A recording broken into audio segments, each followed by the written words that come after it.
a throwaway god was kind of like just a sort of silly one, and that's Karen, the goddess of perceived injustice. But she's not very good at working out what is correct injustice and what is just perceived injustice. And she fills people with her anger. So when someone acts out and wants to see the manager, they are literally taken over by the spirit of Karen, which is something we actually all recognize as a society, which is why we respond. We all go to them, all right, Karen, all right, Karen. We are trying to placate the goddess behind them, not the...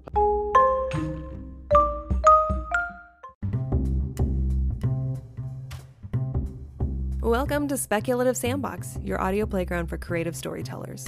My name is Vicky Lawn, and each episode, I and a guest will unpack a fiction trope with an eye for character development and narrative structures. Make sure to look for Speculative Sandbox on Instagram, TikTok, and Twitter, where you can join the conversation. Leave comments or questions, or let us know what other tropes we should cover. When the real world just doesn't cut it, let's get lost in a fictional one.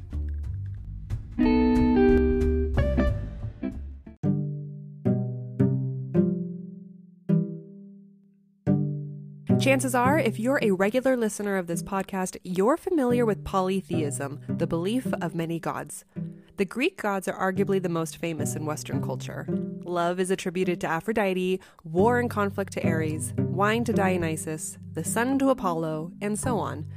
If future theologians were to examine artifacts from today, what conclusions could they reach about our society that could be interpreted as modern gods? Author Andrew Dart joins me to discuss our modern rituals and belief systems. Which modern god do you subscribe to? And what is the sacrifice in doing so? I'm excited to talk about today's topic, which is all about modern gods. And I think the way that we started talking about this was, I believe you either tweeted in response to something or you had an idea about something. Do you remember that? I responded to something on Instagram that you posted. Yes. So, and then I was like, let's talk about it. And you're like, okay. Yeah. So, share with me a little bit about your current projects. Tell me about yourself. What are you working on anything right now? Yes, I'm currently working on my second novel. I've just finished sort of my second draft take on it. I'm self-publishing, so it's kind of hard to say where exactly you are in the process without anyone saying, you've now done this, you've now done this. So as far as I'm concerned, I've just finished my second draft, and it's really hard to describe. The way other people have described it is Stranger Things with cats. Oh, so it's effectively the story about a group of household cats who find that there are creatures coming into their neighborhood and threatening children, but the humans can't see them, so they have to do something about it. Oh, and so I'm working on that. Still got a fair bit to go, I think, but I'm quite happy with how it is so far.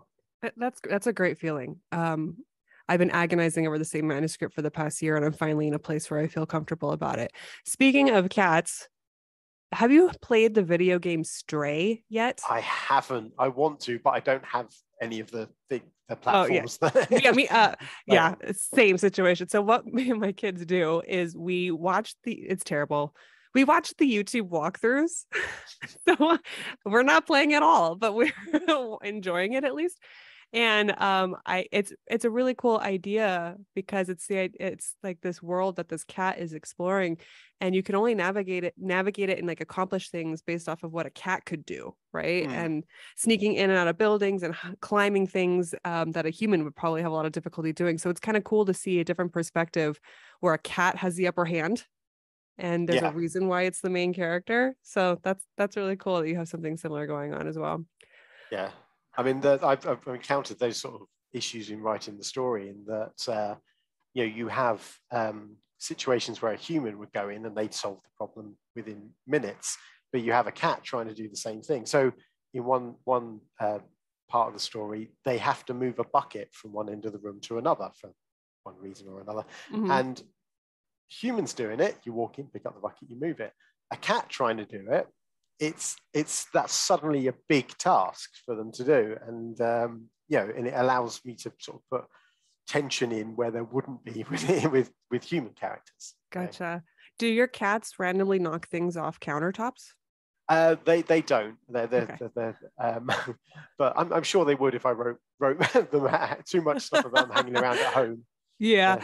Yeah. In the story game, you can, and it's actually part Oh, of awesome. like you knock things over and you find like clues. And in one scene, apparently there's these two humanoid type robots playing chess, and you can jump on their chessboard and wreck the game, and they get upset at you. I just thought it was really My funny. cats do that. Whenever Yeah, I'm playing board games, they like to jump up and get involved. So you can totally tell that the creators love cats, and yes. I love that. So, okay, I wanted to prepare for you you said you were nervous. I wanted to prepare you some Yes. rapid fire icebreaker questions. Oh goodness, that's even Which the worst. I don't know if that makes it worse or better. Yeah. This is only supposed to be fun. I figured it kind of opens up the conversation a little bit. So we're going to be talking about modern gods. And by that, it's like, okay, how are we looking at today's world and applying the model of like the classic Greek gods or any other type of mythology onto today's world. But of the classical gods, which would you say is your favorite? Ooh, I had a think about this. I spent like a long time trying to work out what my answer was for it. And then one of my colleagues at work mentioned, "Oh, do you remember this from when you were younger? There was a TV series that I used to watch called Monkey." And I was like, "Yes, that is my answer." So my answer is Sun Wukong from Chinese mythology, who was known as the Monkey King. Now, most people might know him a little bit better by his Japanese version of the name, which is Son Goku, who is the inspiration for the character from Dragon Ball Z. Mm-hmm. And he is, I'm not technically sure if he's a god or not. He was in the ranks of the gods, but he kind of was too much of a troublemaker and they ended up throwing him out. So, I think that counts as him being a god. Yeah. He was born from a dragon egg and a stone egg, I think it was, and just got himself in loads of trouble. He got a job amongst the gods, and when he found out he had the most lowly position amongst the gods, he effectively caused trouble. He let all the horses out of the stables. He got drunk and wandered around the palace and stole the secret of immortality, and then decided to stage a rebellion against the gods. And that's kind of why he got chucked out. He sounds so fun. I could see why you like him. But for me, what it was is, like I said, there was a TV series when I was younger called Monkey. It came out the same year I was born. And it was effectively a retelling of the 16th century novel Journey to the West, and is the story of a monk called Tripitaka, who is tasked with traveling from China to India to collect some holy scriptures. And she enlists the monkey god as her protector along the way.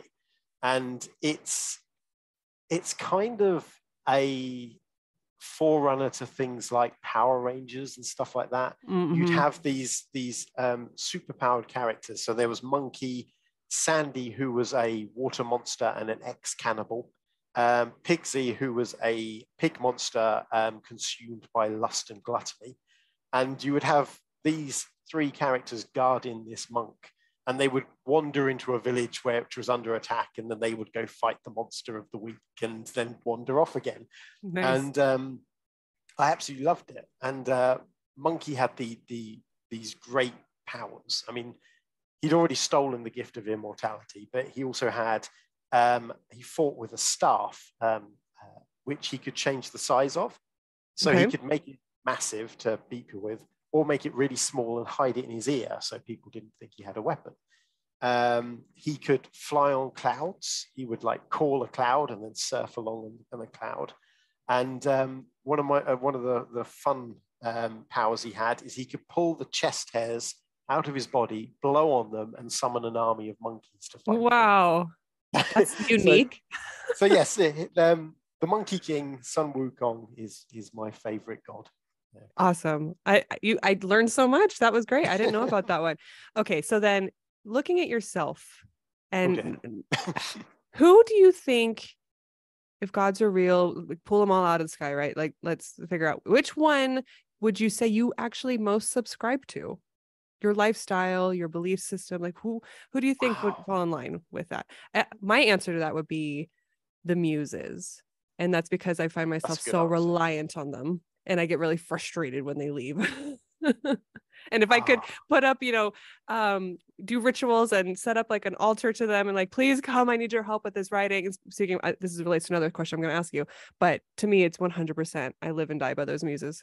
you're not going to go as far as kidnapping one and locking them in your Ah, basement like in Sandman. I was going to ask you No? about Sandman. Okay, that's all right then. That's a difficult question. I feel that I care a lot about sort of learning things about the world and about truth and getting to the bottom of the things regardless of whether it's a comfortable truth and things like that. It's something I kind of view myself as what I would call a skeptic. It's scientific skepticism, and that sort of approach to the world. So I'm trying to think of gods that kind of embody that. Am I thinking? Is it Athena who's like a god of knowledge, or maybe I'm misremembering? Yeah, I believe so. Yeah, Athena, goddess of knowledge and war. Maybe something like that. The war side, I'm not so. Well, I'm a grump. I can be a right grump. I definitely have a sense of right and wrong where I'm like, someone crosses the long line. I'm like, nope, no, that's not right. You're a knowledgeable grump. That works. Yes, a knowledgeable grump. There, let's go with that. Okay, fair enough. And who do you think gets a bad rap out of all the gods? It's unfair. We treat them, we perceive them it's unfair. They deserve better. See, it's really hard. The only one, the answer that comes to mind is one that I'm not sure he gets a bad rap anymore, and that's Loki. And I think maybe that's because he's so popular these days. That's why he is Tom Hiddleston. But, for me. But even in the mythology, he gets a bad rap. He is the one who often comes along and solves the problems that Thor causes in the mythology. And so, talk about taking one for the team. There's the story of Loki when there's I can't remember the exact details. There's a wild horse causing problems. So Loki turns himself into a female horse, seduces the male horse, becomes impregnated by the male horse, and then gives birth to I think a 8-legged horse that Thor then rides or something. Wow. I'm butchering that story, I guarantee. But yeah, I think he gets a bad rap because in the Norse mythology, he is always coming in and fixing the problems caused by the other gods. I think he gets fed up with it and then storms off, which is why he's generally viewed as the villain. But wow, so he's like what is it in dysfunctional families, he is there's a word for it when you're the child that kind of gets shat on. Yes, yeah, which is unfairly so, and Thor is the golden child. Yes, exactly. Oh, sucks. Wow.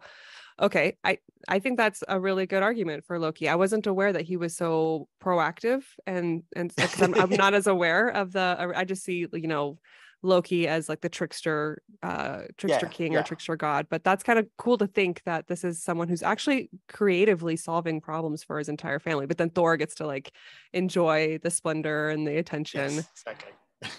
Okay, so then my last question was: have you watched Sandman? I have, yes. We finished it the other day, so yeah. Including the new episode 11 that they just dropped? Yes, I very much enjoyed the little cat story.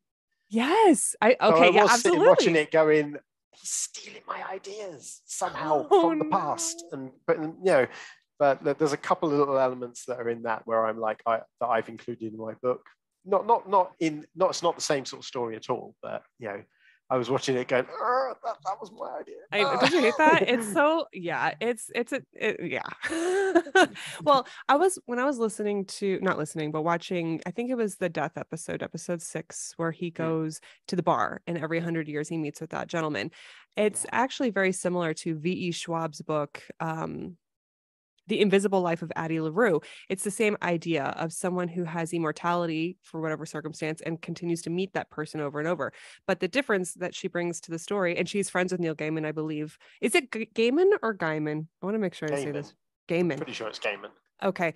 The difference is that there's a nice gender bent to it because it's a female who is trying to escape the limitations and societal expectations on her gender back in the day, got her immortality, and then her curse is that no one can how it's like a gift and a curse. The gift is that she asked people she wanted to be free of people's expectations. So he made her forgettable. So you meet someone and they forget you the minute you walk out that door, but she has immortality and she will never die until she learns to regret that wish that she made. So it's a really interesting concept, but I like when I was watching the episode, I was like, oh, this is familiar. And then I realized he influenced her, but she was able to give it a fresh spin. So that'll be your challenge as you're coming out with new cat stories. It's always the way. I mean, me and one of my friends at work, he's very creative as well. And we often wander around the village that we work in at lunchtime talking about these things. And almost without fail, one of us will go, oh, I've had this new idea. And then I'll explain it to him. And then he'll turn around and go, oh, you mean like in this program or in this book? And I hate that. You're like, damn it. And you're like, I totally came up with it. I've not seen or read those things. Yes. Well, then I'm afraid that if I were to put a story out there and then I get like canceled because I, supposedly stole it from someone, and I'm like, no, we just have the same muse. Yeah, exactly. They apparently don't have as many ideas as you think. Exactly. Blame the muse. Exactly. Okay, so I thought an interesting way to kind of explain my approach to today's challenge, which was to come up with modern day equivalents of gods, or at least the same gods, but translated into today's circumstances, is the Netflix show Black Mirror. They made a standalone movie called Bandersnatch. Have you seen that? No, I've seen some of the episodes of Black Mirror, but I've not seen that one. So the great thing about Bandersnatch, it's very influenced by the 80s of the build your own adventure stories. And they're trying to create a build your own adventure video game. And the main character is designing his game. He's coding it out. And he has to write everything on paper. And he has to write, the pathways that where the paths split, the branching. Yeah. So he draws those branches to show scenario transitioning to scenario and all the choices you make. But unknowingly, that symbol is evoking a god or a demon. He has no idea. He's not intentionally doing it, but because he keeps drawing it, the god starts to get pulled into his world and his world starts to fall apart. And there's some devastating outcomes. And of course, the entire structure of Bandersnatch is you get to choose your own adventure. You're clicking next and which pathways to go to. So then by the end of it, you feel wrapped up into this weird lore of this build your own adventure symbol that ends up being demonic. You had no idea, but now you're suffering the consequences. So I thought it was so interesting to think about how we can examine behaviors that may not be intentionally theological, but could be ultimately interpreted as such when you incorporate groupthink, rituals, and belief systems. So I thought that was like a cool way to think about, all right, how are we going to be looking at modern gods today? So the first question I wanted to ask you is, what is the purpose of gods? Like what role do they play in society? So, yeah, I was been thinking about, this is one of the main things I've been thinking about. And I think there are I think when we're talking about gods here, we're definitely talking about sort of the Greek type of gods rather than like the omni gods of like Christianity and things like that. Mm-hmm. Because you can't really have, I don't think, a modern omni god. You can have modern smaller gods, I think is a way of sort of putting it. And I think the roles they played in history is firstly as explanations for things we don't understand. So, why is that mountain spitting fire? Well, because Vulcan is angry and, in his forge or whatever. And so, people have questions, they don't understand them. And so they come up with stories, and the characters in the stories are usually gods. Mm-hmm. Likewise, they act as sources of guidance and sort of, they help address difficult moral questions, I think. They tell us how we should live. You had in the past societies, and they were trying to work all these things out and things. And I think it's easier in that sort of way to go, you shouldn't kill that person.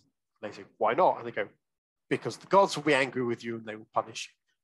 And so that's a way of sort of enforcing it. You basically tell them there's this force that's greater than them and that it can do something to them if they don't toe the line. Likewise, if they do toe the line, then they'll be rewarded by the gods and everything will be sunshine and puppies. And I think also in a way they provide like comfort and protection.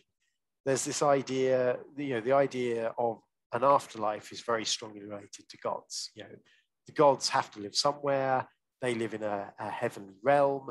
What happens when we die? Well, we go to join them in some way, and everything's wonderful. And so it gives people a comfort of what happens after death. When they lose loved ones, it's okay because they've gone to be with the gods. I think those are the sort of three main roles that gods fulfill.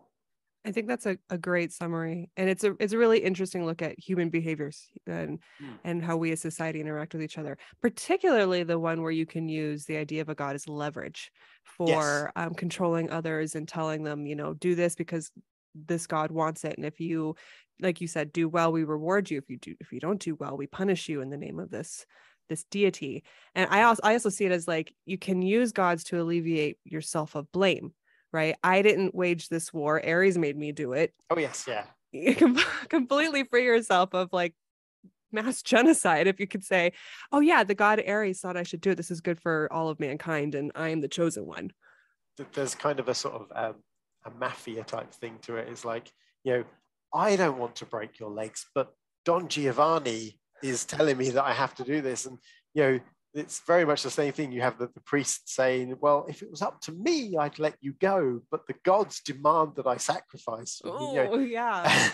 and it makes it so that who are you to question the gods? You might question the priest, but you're not going to question the gods who he's speaking for. And and it's terrifying for the people who aren't in that position, the ones that are in trouble, because how do you question or fight someone that supposedly has that authority and connection to the deity?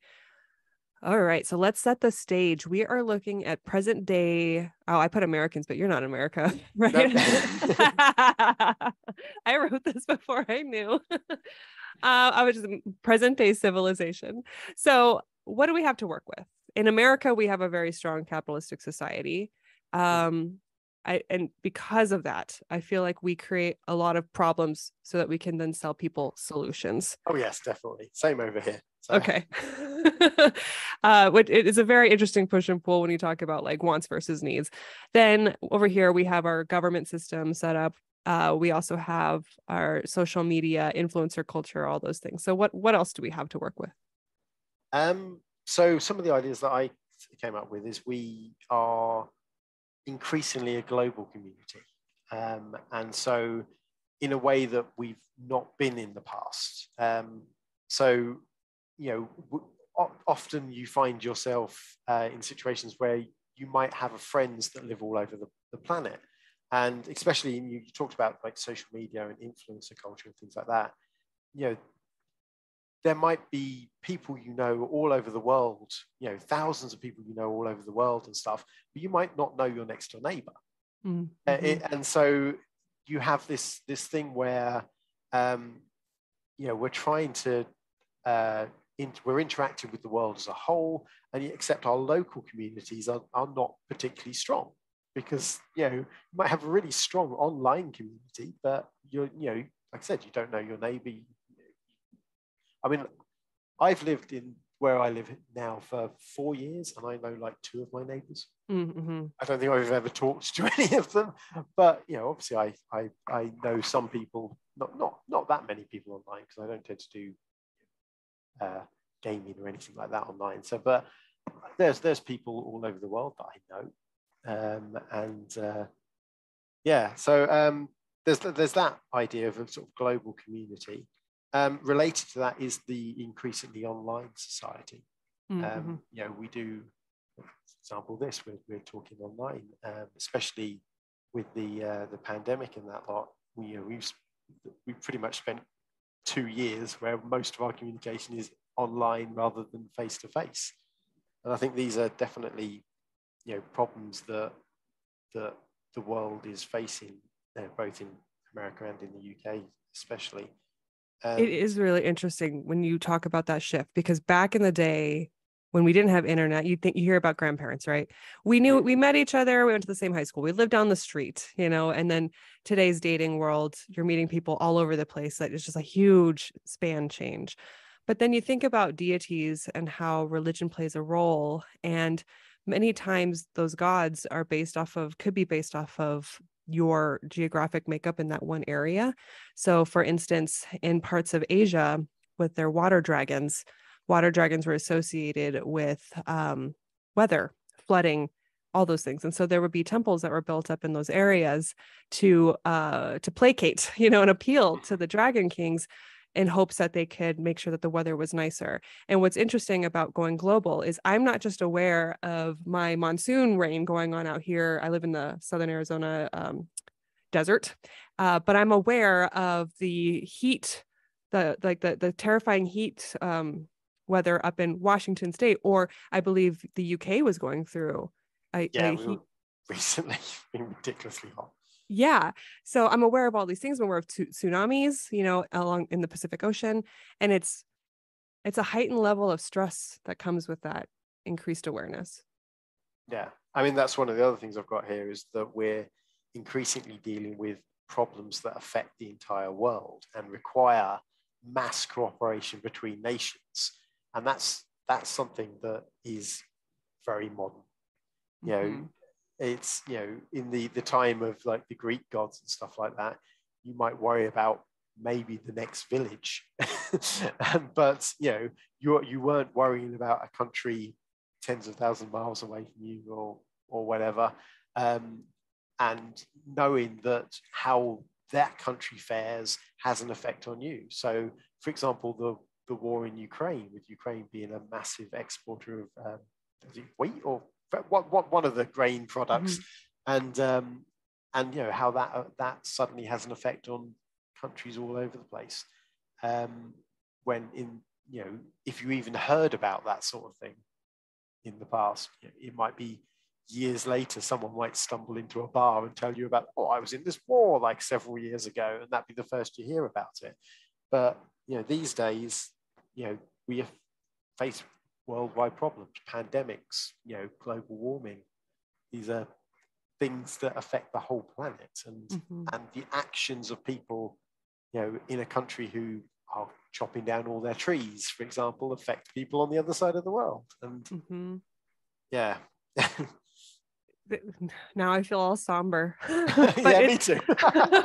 But it's a reality that we're facing. And it's interesting to look at when you think about how it's happened so fast, our global awareness, and how our overall knowledge of each other has increased compared to like the last several thousands of years of humanity.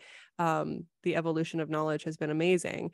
So then when we look at today's society, how do we know, what are we looking at when we want to categorize something as a modern god or practices following a modern god? So I found this I found quite as a difficult question to sort of get my head pinned down on. I think the angle I ended up sort of approaching it from was thinking about where modern gods might come from, and then we'd be able to identify the sort of things related to them. So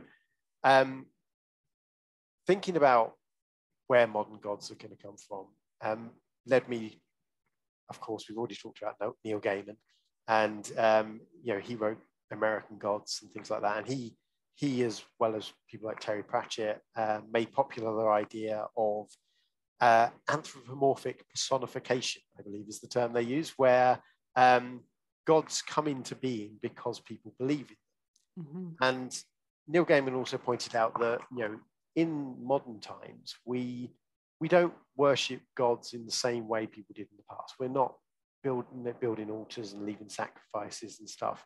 But what we do is we give our time, and this is a resource that we only have a limited amount of, and we can't get more. And so giving your time to something is a form of worship.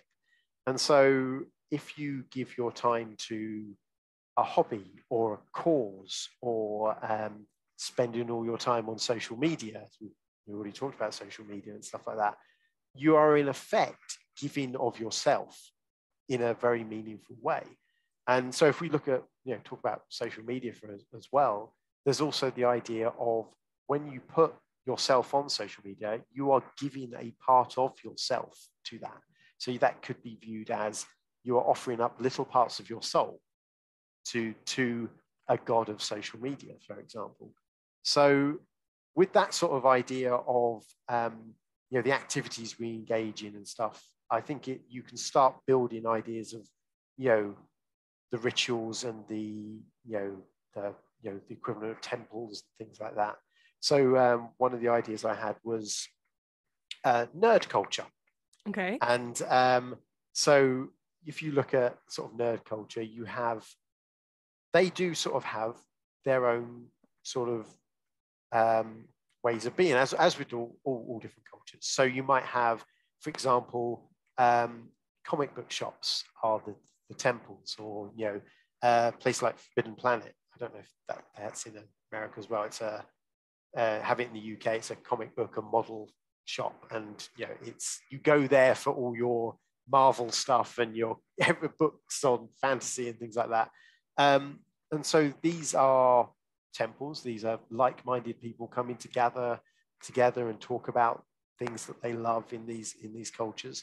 You have maybe your yearly pilgrimage to Comic-Con is a thing. You have people dressing up in costumes of their favorite characters, quoting lines from their favorite books and TV programs.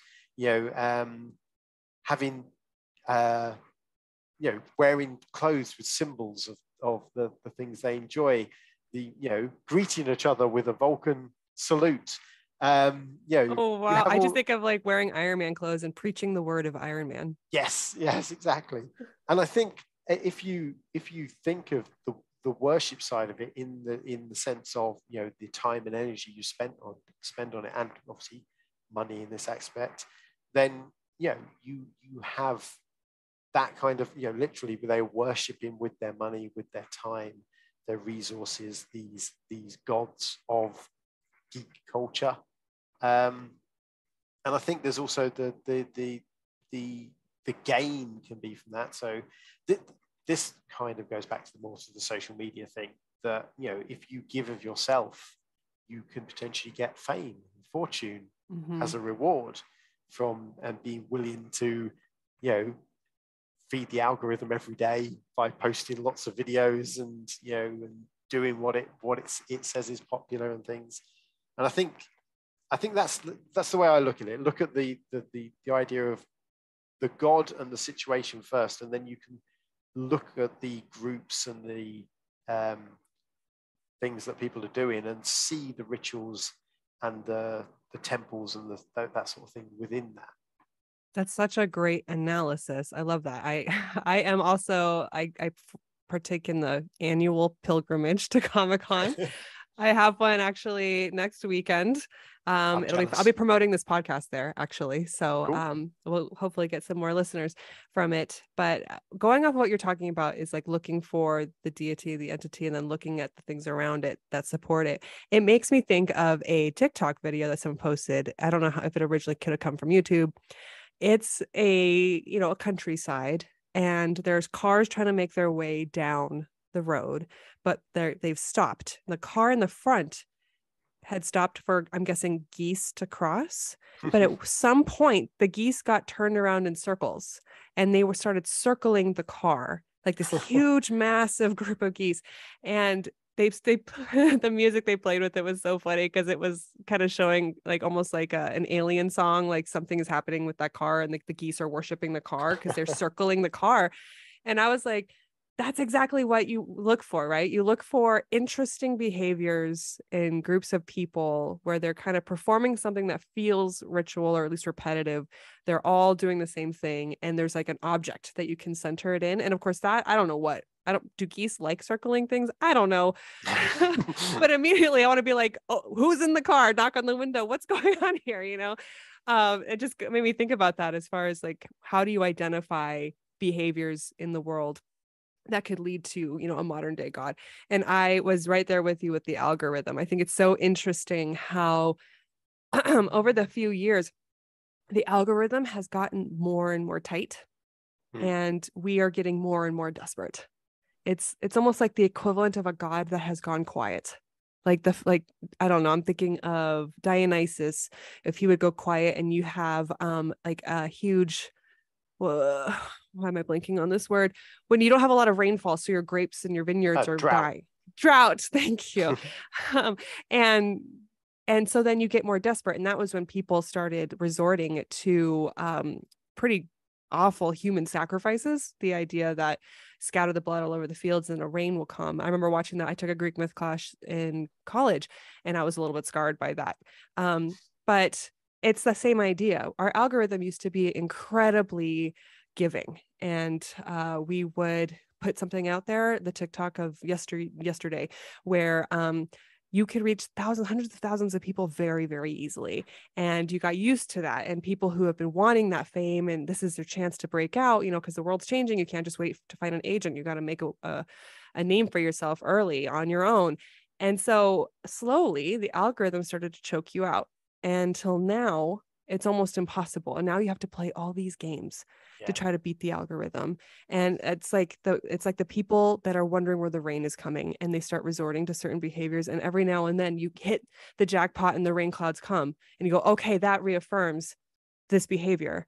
But really it's the damaging effects too. I mean, murdering people, right? To try to get the rain god to come, to get, in this case, it was Dionysus.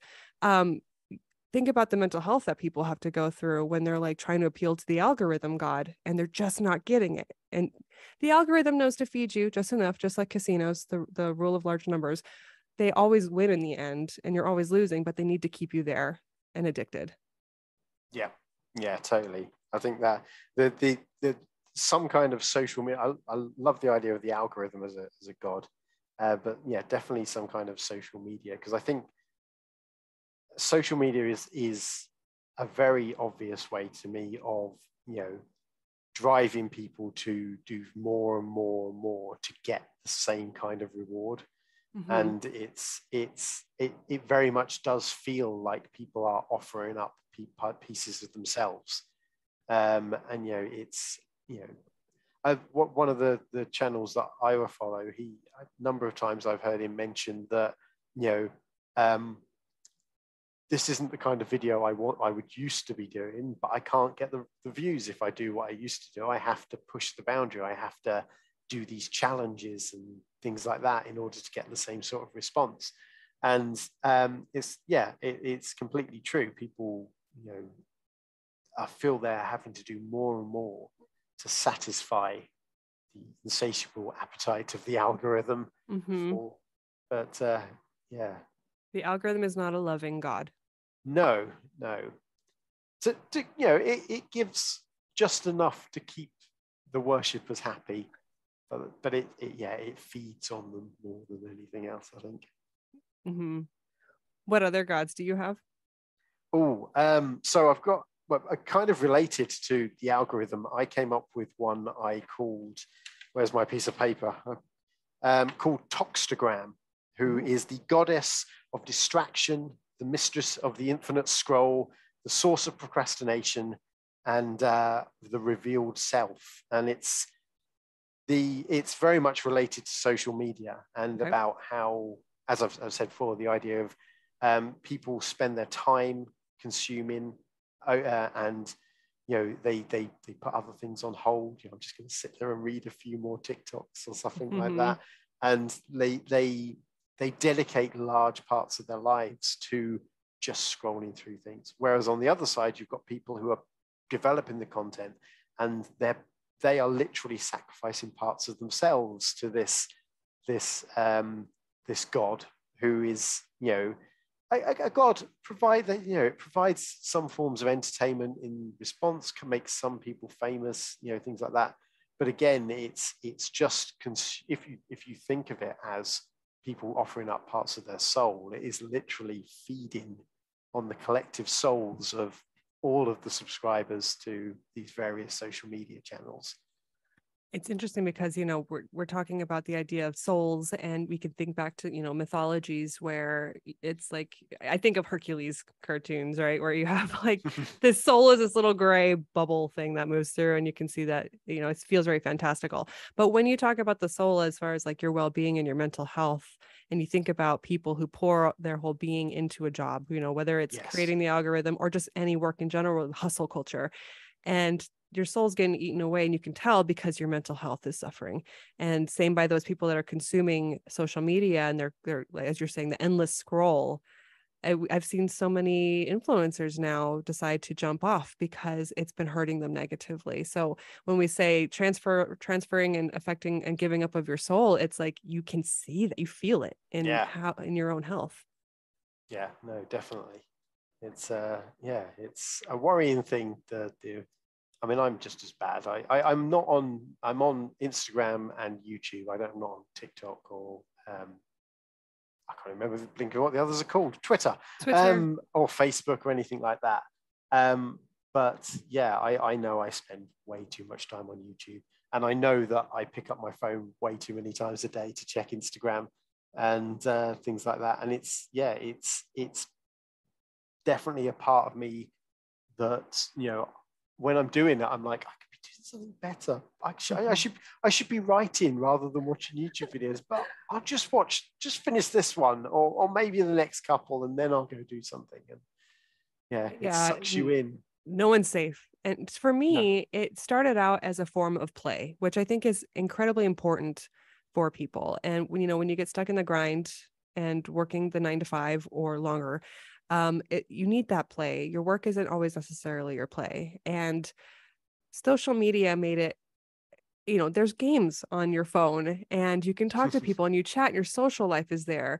But then you introduce the algorithm, which then caters to negativity and outrageous, clickbaity headlines. And then the quality in which you start to consume is no longer fun. It's a little frightening. And so for me, it's like, I value, the ability to kind of like stimulate my brain to break up, you and I both in creative endeavors. It helps to just kind of stimulate, like poke at your brain. Right. But then it's the way the world has evolved. It comes with a cost. It's like when you strike a deal with the devil, it comes with a wish and it comes with a trick kind of thing, I don't blame you. I'm in the same boat. My other god is I actually decided to analyze Hestia, who is the family god, because I'm a little worried about Hestia right now. I feel like she's either gone cold. So Hestia is the family god, and she takes care of the hearth, and the idea that she keeps your home warm and fuzzy and all that good stuff. But I feel like that hearth has grown cold, and I'm looking at the systems we've eventually created in our societies where the family center is not highly valued. And it didn't really dawn on me that this was the case here in America, at least, until I actually got pregnant about 10 years back and started a family of my own. And then I realized that the system is set up to be a lot of obstacles. And, you have the pressures of your work counteracting with the pressures of the family. And they're not sympathetic to either, right? You're going to sacrifice one over the other. And hopefully in today's modern society, you have a happy medium where people understand you. The answer isn't necessarily to not work, because the high cost of living has made it so that it's essential that you have a 2-income home, at least where I'm living. And it's just beneficial that way to be able to support your family. And I grew up in a household where my mother didn't work. And if my dad lost his job, I told myself I would never, ever experience that level of stress, because I wanted that added security of 2 jobs in the household. So anyway, when you are in a working place, you're given, you're going to have to tell me how the UK is, because in America, we are known for our shitty maternity leave, sick days. When your child gets sick, you can usually count a week for them and a week for you. And that would basically deplete your entire year of sick days. And I was just like, what is going on here?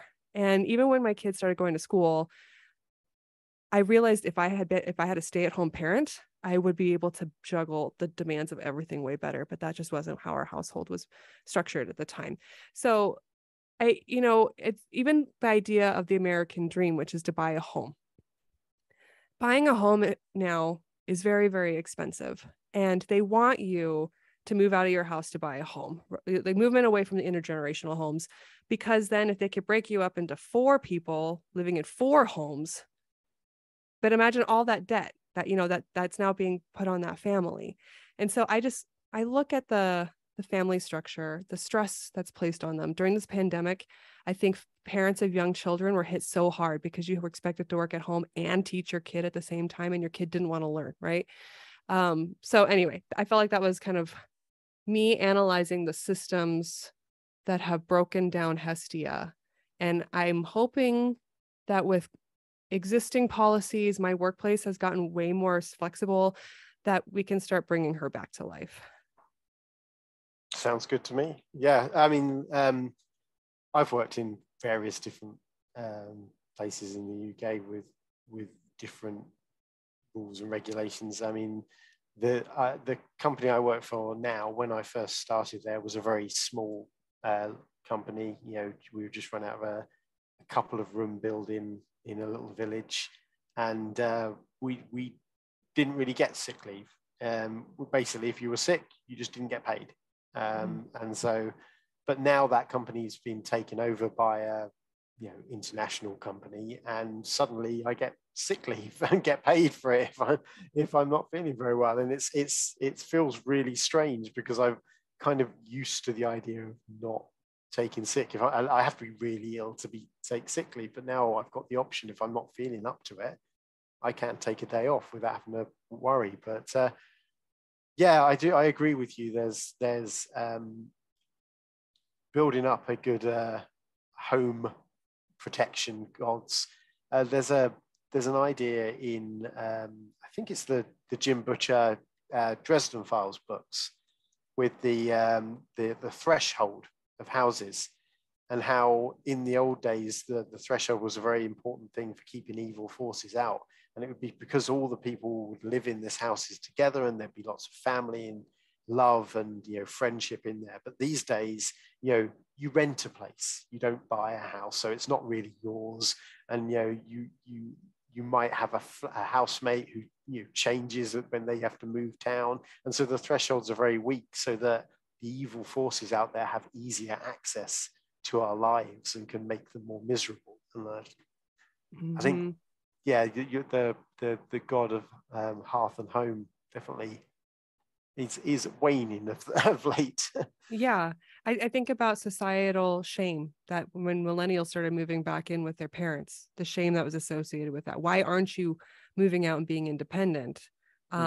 And it's like, okay, I mean, if someone wants to choose that, I mean, I was able to move out from my parents' house and support myself, but I also understand the systemic issues that made it so my peers had a more difficult time.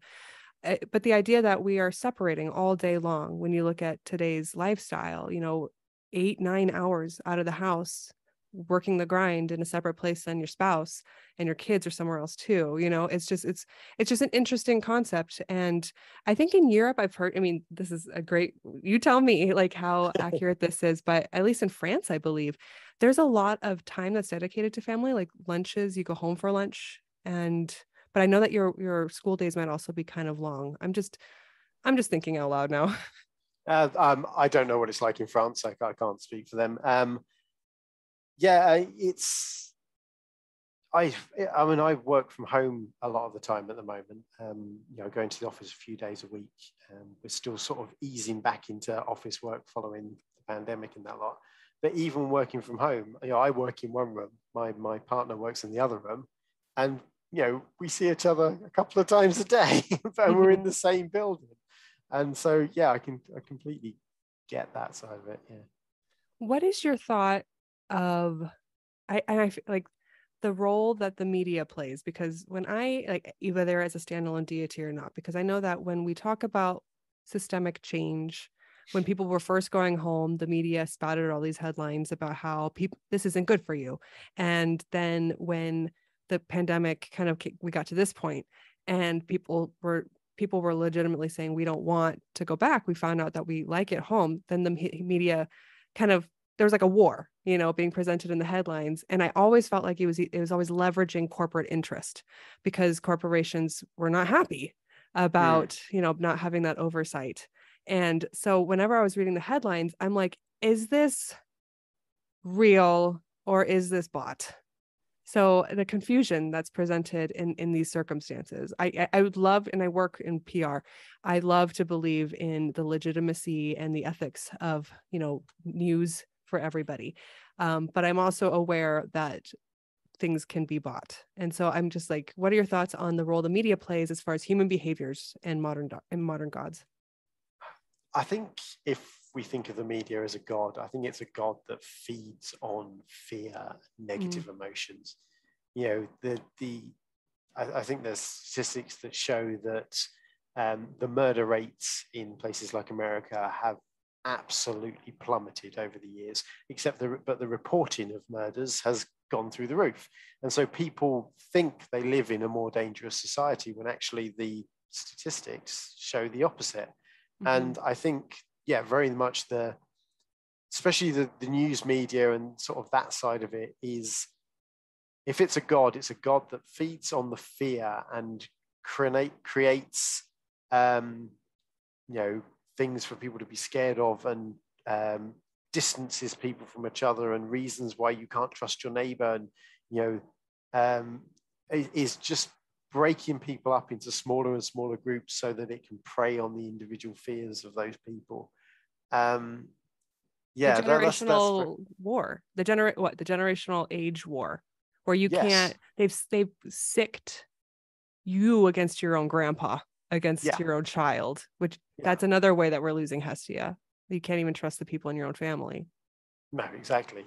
And there's all more and more ways to sort of divide people up. And I think that this plays in with all the other things we've talked about. We're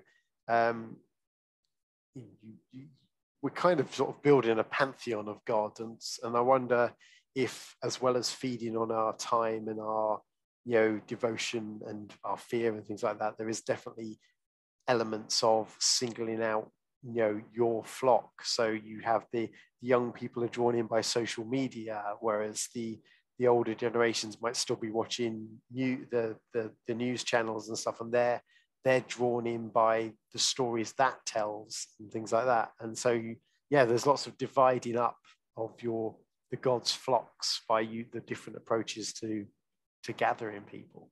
Interesting how something that is kind of creating the idea of community is actually very divisive. Yes, yeah. I mean, you look at things like social media and that, but it's very divisive. It's it advertises itself as a way that you can bring all your friends together and stuff, but it doesn't. It just creates little cliques, and you have all the people over one side who believe one extreme position, and the people on the other who believe the opposite, and they'll throw insults at each other, but they'll never listen to each other, never interact on a sort of human level. It's and social media and the internet allows people to be their worst selves in many ways. You're hidden behind a screen. You can say things to people online that you'd never dream of saying to them face to face. And I think if we view that as an aspect of what the gods are trying to generate, there's the feeding of those negative emotion, on those hostility of dividing people and weakening human connections in order to feed themselves on things. Chilling. Do you have any other god examples?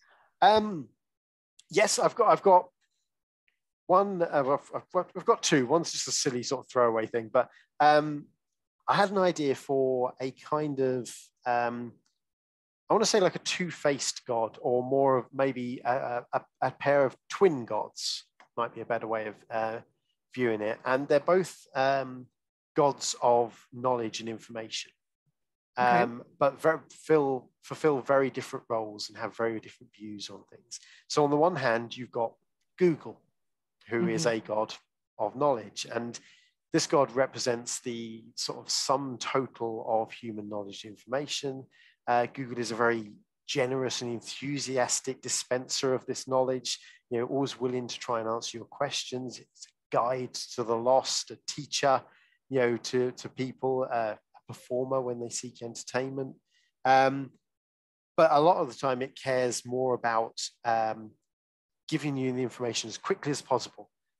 It's not a particularly moral being. I think it's sort of an amoral being, because it doesn't care if you're looking up how to make the perfect gift for grandma, or where can I buy an assault weapon. It doesn't care. It just cares about providing you with the information, and it cares about gathering more and more knowledge to itself so that it can, grow its banks of information, and to make you keep coming to it for information and for answers. On the other side, its twin is a god I'm calling Jack, spelt J-A-Q, or short for just asking questions. Okay. And this is the god of the conspiracy theorist, the god of the information that they, all in capital letters, don't want you to know. It views itself as the one that really cares about the truth. But in many ways, all it cares about is finding answers that Google won't tell you. I think there is a very fine line between sort of conspiracy theories and mythology. So something I spend way more time than is healthy looking into is the flat earth conspiracy theory, which I find the people who believe that absolutely fascinating. And I think there is a definite aspect of mythology in there.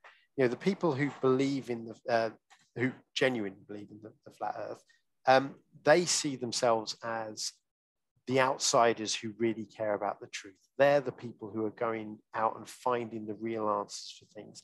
And they live in a world that is full of lies, that is full of powerful forces arrayed against them, that don't want them to know what's really happening, that keep the masses down and control them with this disinformation.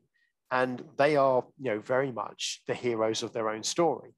And I think a god like Jack's would feed on this, would allow people to find more and more things that seem right, more and more connections that are hidden beneath the surface of the information that the rest of the world knows, and allow people to feel very special because they know the answers that the rest of the world doesn't. And so, these twin gods of knowledge feed in different aspects of our desires for information. Interesting. So when you were talking two-faced or twin gods, as you were describing this, I envisioned like a figure that, and when you look at him from one direction, he's like, very form, or very function, I should say, where he or she delivers the information you ask for, and it's about, how efficiently can it deliver it to you. And then it turns around, and it's like a more chaotic version of itself, that the information seems more like there's a lot of noise because you're trying to decipher what is real and what's real, what's not real. But then you have a lot of energy too, because you have people feeding into the information and adding context for the conspiracies. Yes. And how like that entity could, if it's a two-faced entity, how that could be at war with each other. They could be a really interesting character. Yeah. If you think of it in terms of what we see with like a lot of with Google and social media and stuff like that, there's lots of cracking down on conspiracy theories at the moment. If you talk to any flat earther, they'll tell you that YouTube is hiding the truth. It won't allow you to search for flat earth videos anymore. It doesn't want you to know the truth going on. So you could have this idea of the Google side of the personality is dominant and is trying to undermine the Jack side of the personality. So they don't like each other. No, because they both see themselves as the purveyor of the truth, but the truth that they give is different to what the other one does. And so they are very antagonistic against each other. I love that. That's so cool. Someone's going to take that idea now. You better. Yeah, totally, yeah. Knowing my luck, I'll open a book tomorrow and that'll be the premise of it. So. Wow, I really like that, because you think about the war that is happening right now between information and conspiracies. I also think too about how Google used to be something where I used to go, something's broken on Instagram, what's going on? And it would take me to like some random backwoods like forum, and someone would have the same confusion and I would get an answer. But now I'm noticing that if I have a problem with Instagram or whatever, there's a very special list of curated entries that hit me first on a Google search. And I'm like, I am starting to notice that those with the money have the ability to push their stuff to the top. And they've always had that, the what do they call it? SEO.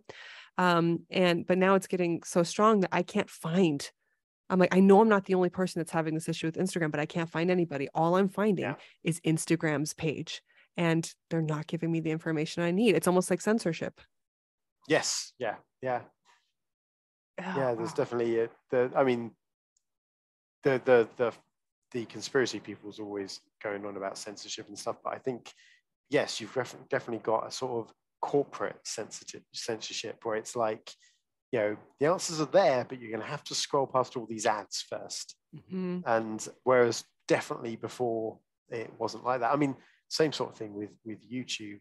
We were talking about how the algorithm has changed that. I remember being a fairly early adopter of YouTube, where it was really quite basic, and you definitely didn't get the same sort of feel of here's what's popular, here's what you must do in order to get followers. And there would be I mean, I still follow a lot of the same channels, but they would be very niche sort of things. This is a discussion about this aspect of philosophy or something like that.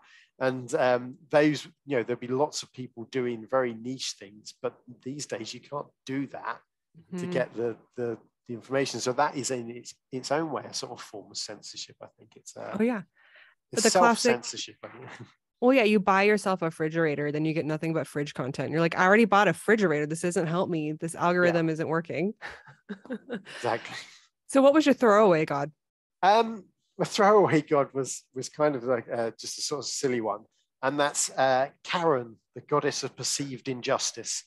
And she is a goddess who cares desperately about, justice and making sure people are treated fairly, but she's not very good at working out what is correct injustice and what is just perceived injustice.